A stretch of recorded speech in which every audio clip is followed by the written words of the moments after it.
Recognized to explain the amendment. Thank you so much, Mr. Chairman.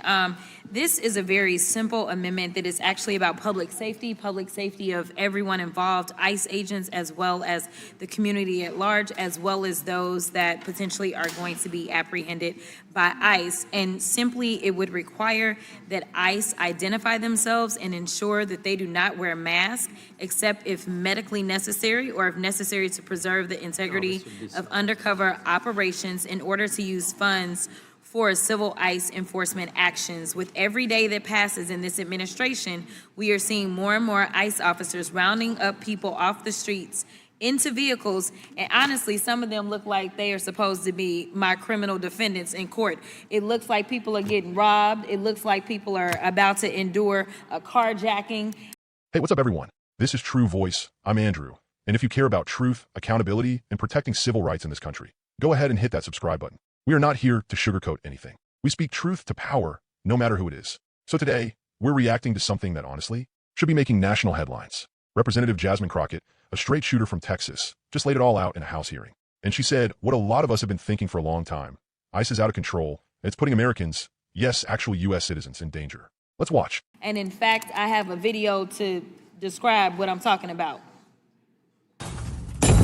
Shocking video showing the moment ICE agents smashed a car window and forcibly removed a man in New Bedford. 29-year-old Juan Francisco Mendez has no criminal record and was... Video went viral earlier this week after police say Johnson impersonated an ICE officer. You got caught, Mo.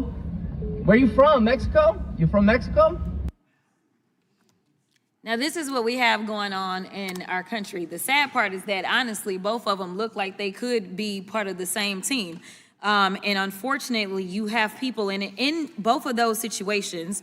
The first situation, when the officers were busting out their windows, to be clear, there was no record. There was no reason to go after the people that were in that car.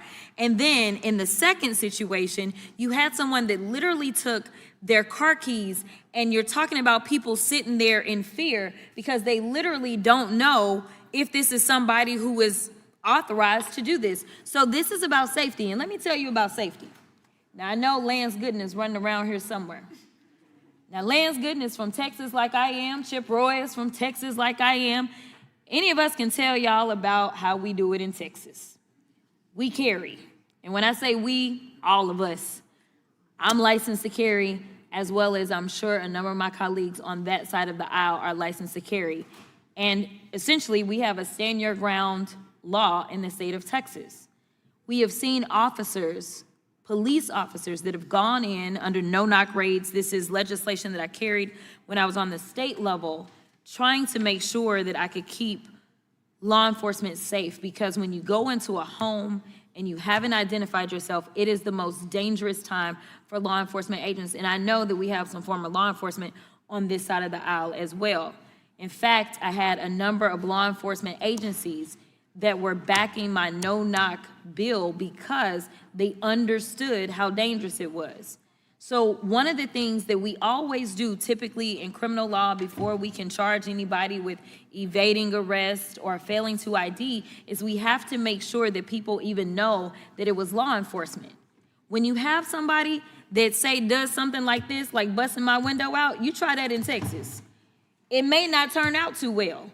It needs to be that we are all on the same page and we say, you need to be properly identified as an ICE agent if we are going to fund what you are doing. As we are looking around, there are so many people that believe that their communities are now plagued with crime because they see ICE agents that are not clearly identified and they are disappearing students on campus, on the sides of streets. They don't know what's going on. And honestly, if we're not even just talking about stand your ground, in a lot of states, if you see someone that is committing what you believe to be a heinous crime against somebody else, you're allowed to take action. We are talking about putting not only the people, which half of them are innocent in the first place, because we love to grab up some citizens wrongfully. We know it happened down in Florida. Y'all may not care because it was Florida, but it happened down in Florida where we had a U.S. citizen that was sitting in jail for 48 hours because of yet another mistake of ICE. In Milwaukee, we had 3 citizens, a toddler and his mother and the grandmother, that were detained and sent to an immigration detention center after they reportedly were overheard speaking Spanish. In short, what we don't want is to create even more issues, and that's what we're doing. I would never imagine, and I'm gonna be honest, I have never seen law enforcement. Now, I haven't had to deal with cases that involved ICE. I'm gonna be honest about that. But I have never seen a police officer, whether he was city or whether he was a county sheriff's deputy, do the kind of things that I've been seeing. Busting out windows, kicking down doors. And to be perfectly honest, if that's the operations of ICE, we probably need to work on that as well.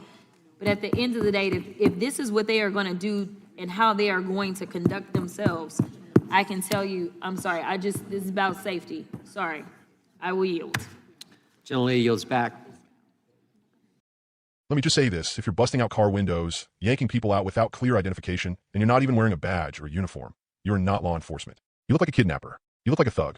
And this is happening on our streets with our tax dollars. Crockett nailed it. Texas isn't soft. People carry down there. You roll up on someone's car unannounced in plain clothes and start smashing windows. That could easily become a deadly encounter. ICE isn't just putting immigrants at risk. They're putting their own agents in danger because of a lack of transparency and training. Let's talk facts. In Florida, a U.S. citizen was held by ICE for 48 hours. In Milwaukee, a toddler, his mom, and his grandma were sent to an ICE detention center after being overheard speaking Spanish. You hearing this? This is real. This isn't some fringe concern. This is a threat to civil liberties. You don't need to be anti-law enforcement to call this out. I respect real law enforcement, the ones who put their lives on the line and follow the rules. But ICE, well, they're acting like a rogue militia with no clear ID and no regard for due process. That's not patriotism. That's authoritarianism. If we truly believe in liberty, in the Constitution, in justice, then we should be the loudest voices demanding that every federal agent follows the damn law. What Jasmine Crockett is asking for is simple. If you're going to arrest someone on U.S. soil, at least have the decency to show who you are. This isn't about left or right. This is about right or wrong. That's it for today, folks. If this kind of truth hits you the way it hits me, make sure to subscribe, share this video, and drop a comment. Do you think ICE should be required to ID themselves in every civil enforcement action? I want to hear from you. This is True Voice. I'm Andrew. Stay loud, stay principled, and never back down.